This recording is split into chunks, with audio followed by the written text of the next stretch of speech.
আজ আমি আপনাদের সাথে শেয়ার করব কিভাবে বাচ্চাদের জন্য মাখনা তৈরি করতে হয়। আমি কড়াইয়ে আমন্ডটা নিয়ে নিয়েছি। প্রথমে আমন্ডটা একটু লাল করে ভেজে নেব।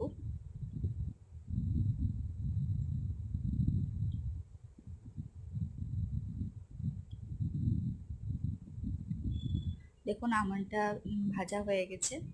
শুকনো খোলায় ভেজে নিলাম।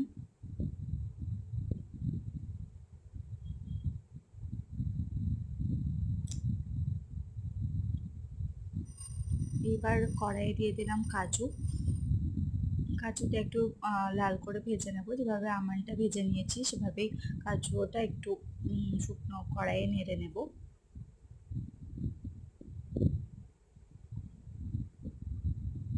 কাজুটাও ভাজা হয়ে গেছে, একটু লাল লাল ধরবে তখনই কাজুটা ভেজে নিতে হবে।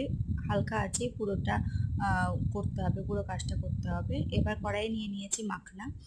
মাখনাটাও হালকা আছে, একদম কম আছে, লো ফ্লেমে হালকাভাবে নেড়ে নেব। একটু লাল লাল হবে তখন হাত দিয়ে একটু ভেঙে দেখে নেব যে মাখনাটা ভাজা হয়ে গেছে কিনা।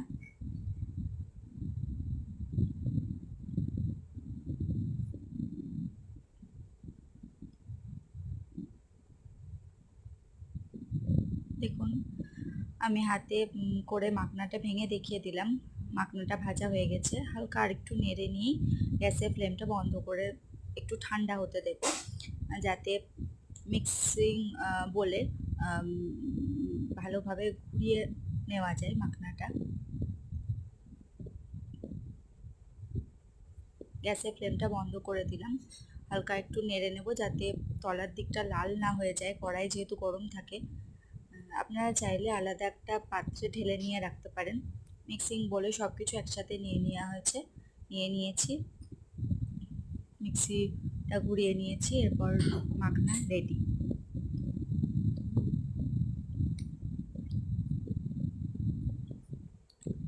মাখনাটা একটা কাচের বলে যদি রাখতে পারা যায় সব থেকে ভালো হয়, স্টোর করে রাখা যাবে।